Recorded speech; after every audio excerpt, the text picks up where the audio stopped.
auditeurs, n'hésitez pas à réagir au 01 80 20 39 21. On parlera bien sûr dans cette émission de ces incendies qui frappent le territoire. Plus de 32 000 hectares sont partis en fumée depuis le début de l'année.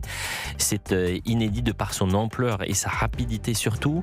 32 000 hectares, ça ne parle pas forcément à l'auditeur qui nous écoute. Imaginez, c'est 2 fois la superficie de Paris. Il y a actuellement un feu du côté de la forêt de Fontainebleau. On est à 60 km de la capitale. Le feu est parti dimanche aux alentours de 17h. Il n'est toujours pas fixé. Plus de 800 hectares sont partis en fumée. Imaginez 2 ou 3 arrondissements de la capitale réduits en cendres en quelques heures. 5% du massif touché. Là aussi, on vous apportera les toutes dernières informations et on se posera la question, est-ce que la France est suffisamment armée, préparée, à une flotte suffisante pour faire face donc aux incendies. Pour m'accompagner ce lundi, je suis ravi de retrouver Elisabeth Assayag. Bonjour Elisabeth. Bonjour Elliot, bonjour tout le monde. Jules Torres est également avec nous. Cher Jules, bonjour. Bonjour Elliot, bonjour à tous. Avant de revenir sur les incendies, l'autre actualité du jour, c'est Emmanuel Macron qui présentait son dernier discours aux armées, le traditionnel discours aux armées. Vous savez, c'est à la veille du 14 juillet.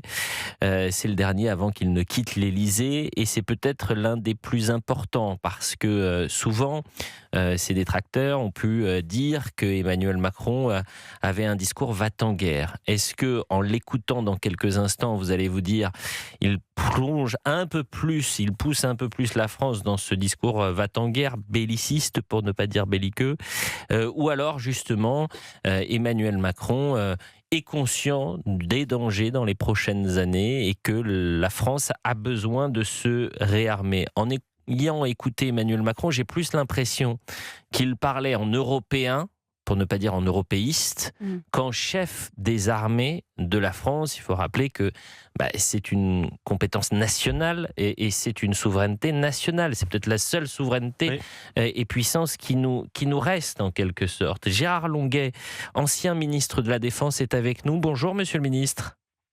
Oui, bonjour.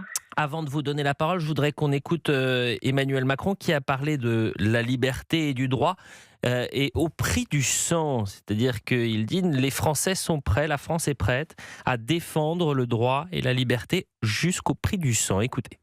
Une Europe qui ne sera pas celle des nationalismes qui l'ont longtemps consumée, mais qui, en conjuguant les patriotismes de leurs membres, en agissant unis, nous rend tous plus forts.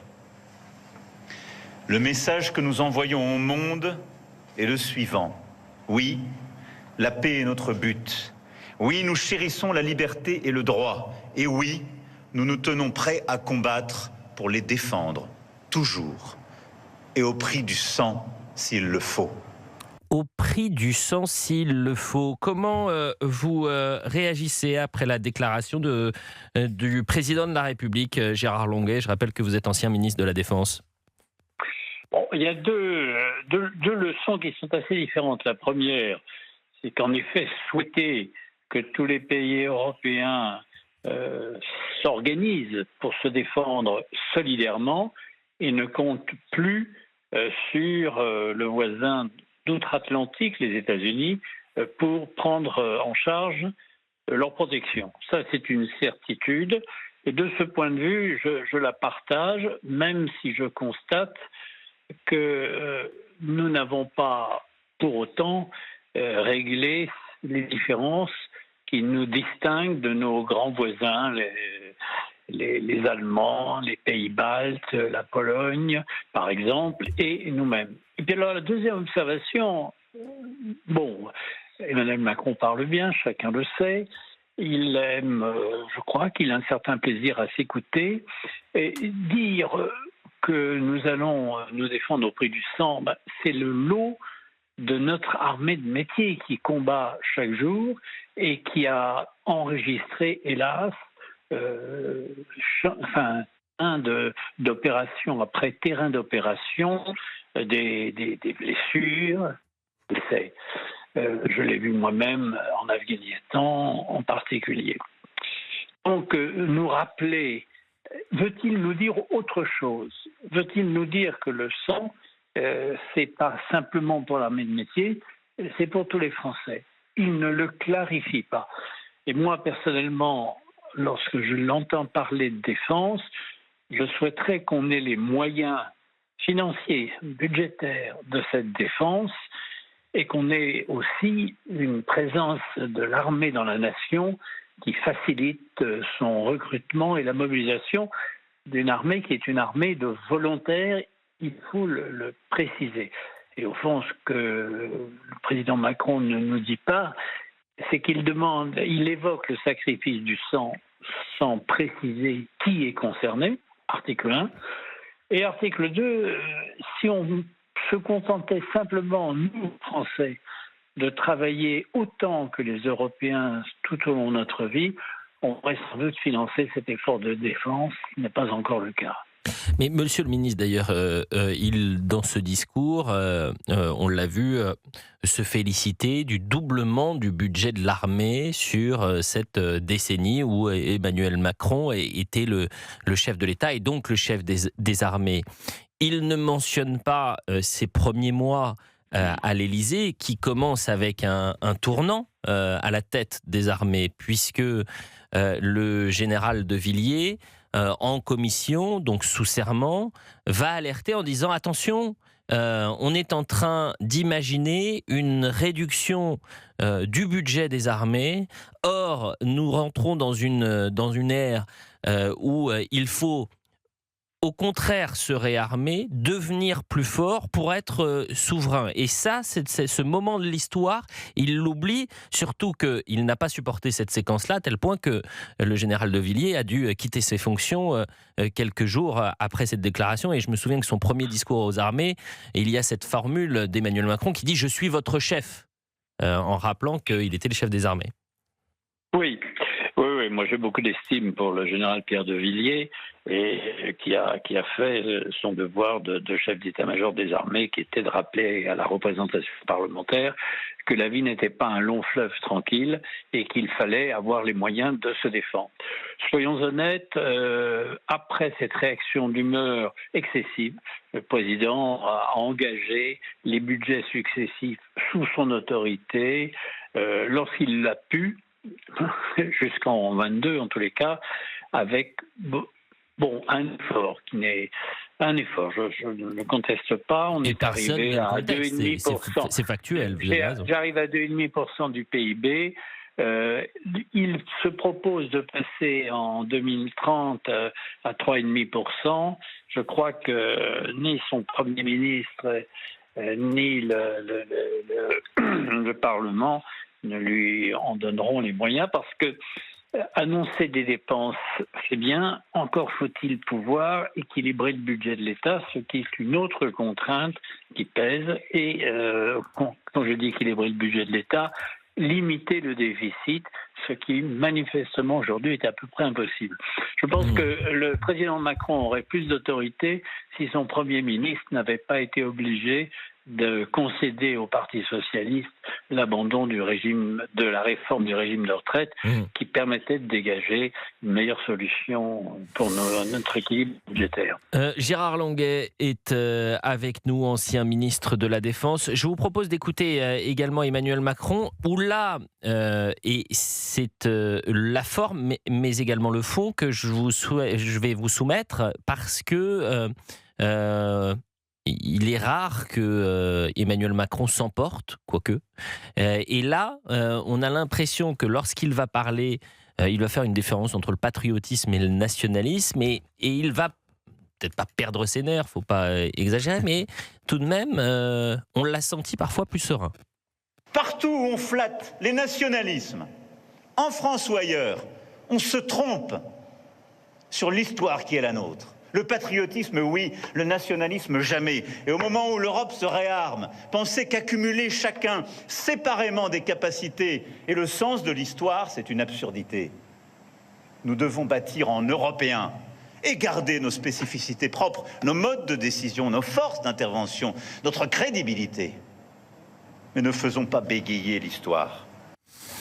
Alors, quand il différencie les nationalismes et le patriotisme, là, j'ai besoin d'un éclairage du ministre. Oh, c'est un exercice sémantique pour avoir bonne conscience pour pas cher. Parce que lorsque l'on est patriote, on s'intéresse à sa nation et on s'efforce de lui donner les conditions de sa liberté, de son indépendance et j'ajoute de sa paix.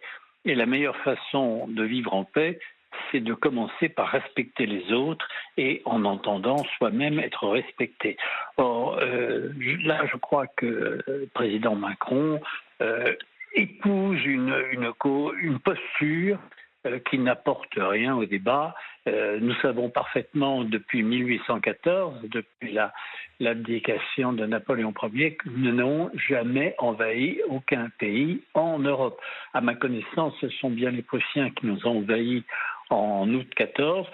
Bon, l'Empire a déclaré la République, a déclaré la guerre à la Prusse en 70. C'était une erreur funeste et fatale pour l'Empire. Mais la France républicaine n'a jamais déclaré la guerre à personne, sauf en 1939, lorsque l'Angleterre et la France ont déclaré la guerre à l'Allemagne nazie après l'invasion de la Pologne. Bon, donc, on est donc dans un exercice. Bon, un exercice de style. De style qui est, alors là, pour le coup, récurrent chez Emmanuel Macron. Et d'ailleurs, j'ai récupéré le discours. Seul le prononcé fait foi, bien évidemment. Vous en avez eu l'habitude de nous envoyer, lorsque vous étiez ministre, aux journalistes les discours avec marqué « Seul le prononcé fait foi ». En italique. En italique, dit Jules Torres. Mais je suis quand même, vous savez, les détails... je suis attaché aux détails. Je regardais, j'ai fait dans la barre de recherche, j'ai voulu mettre le mot France. Il a potentiellement été prononcé 19 fois. Le mot Europe, 19 fois également. Vous voyez, on est très attaché. 11 fois le mot guerre, une seule fois le mot paix. Intéressant de voir aussi ce détail-là. Mais on va revenir sur cette déclaration d'Emmanuel Macron et puis ce rapport donc aux armées. On interrogera aussi les auditeurs d'Europe 1.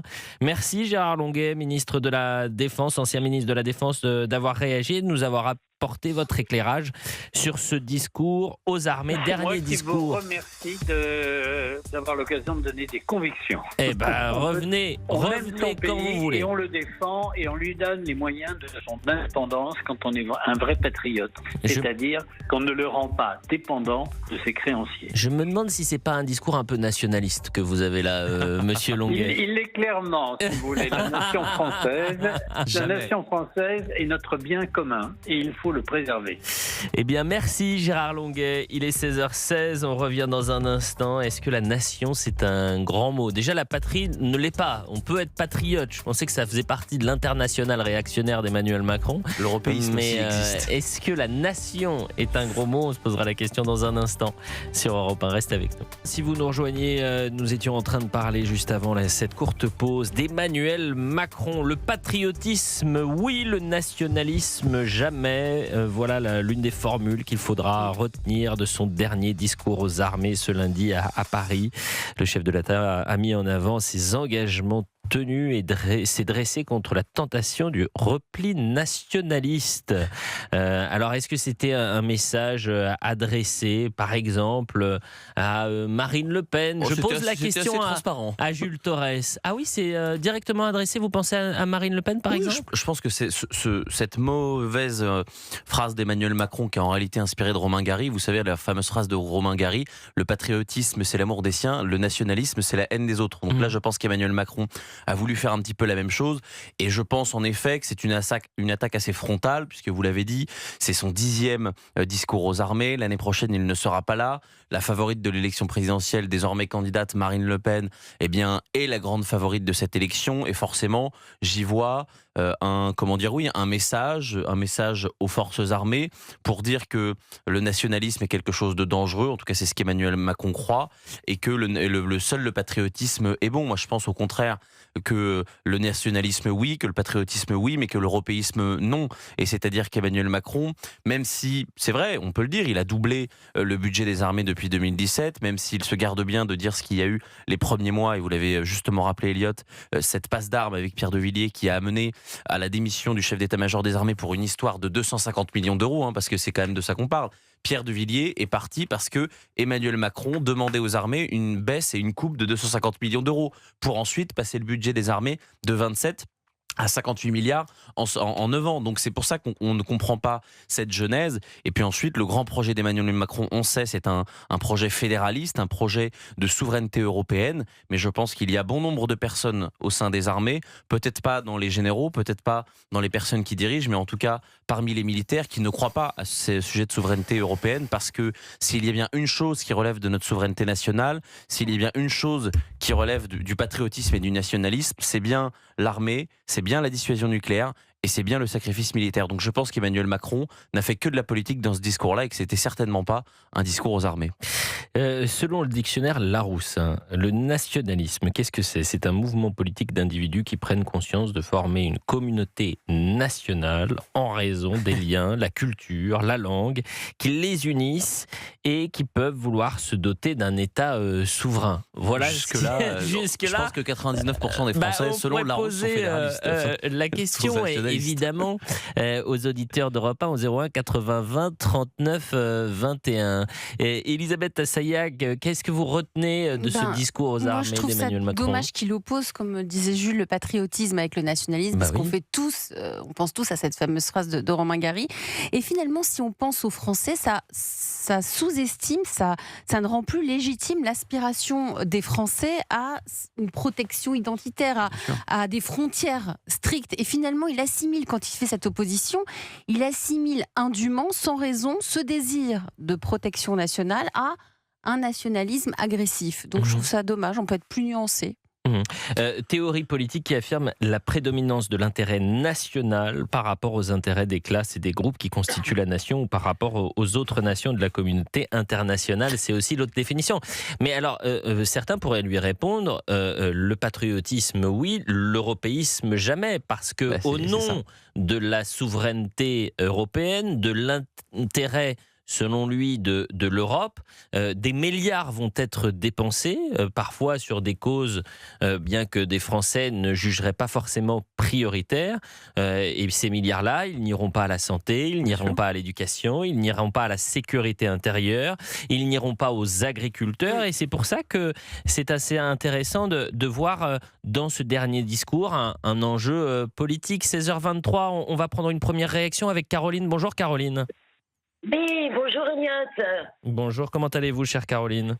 Écoutez, je vais très bien malgré la chaleur, je survis. On aurait pu parler de la canicule, mais là on va sur un terrain quand même qui est très important, c'est son rapport à la nation. D'ailleurs, Emmanuel Macron qui effectivement fait de l'Europe sa boussole, je pense à Giorgia Meloni.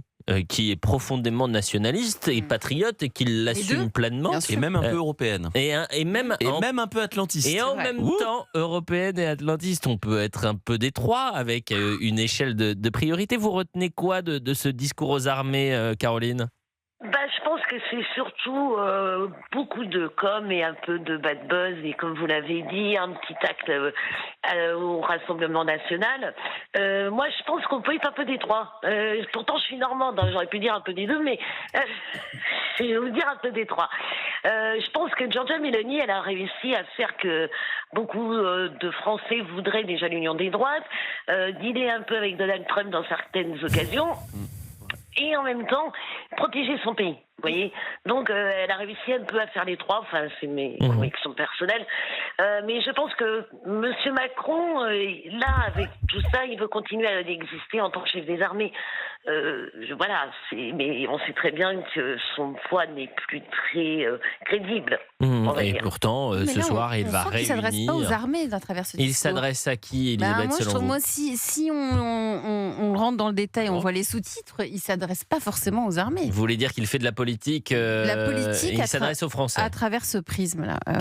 Je rappelle que 84% des Français se disent fiers de l'armée française. C'est un sondage CSA pour CNews Europe 1 et le JDD publié ce matin. Et plus de 6 Français sur 10 sont favorables d'ailleurs au... J'aurais bien aimé vous aider là. On n'a pas pu le faire. Il est en suspens depuis 1981. 95 L'armée. oui, le service le militaire. service Ah, le service militaire militaire. obligatoire. Rendre obligatoire le Mais ce serait service une très bonne militaire. chose. Le retour. Merci Jules On Torres pourrait de le faire nous ensemble, jamais cher m'aider. Mais pourquoi pas. Cédric est en direct avec nous et on remercie Caroline d'avoir réagi au 01 80 20 39 21. Direction l'Hérault à présent, rejoindre Cédric. Bonjour Cédric. C'est exact. Bonjour, Elliot Deval. Comment allez-vous Bonjour Cédric? à toute votre équipe.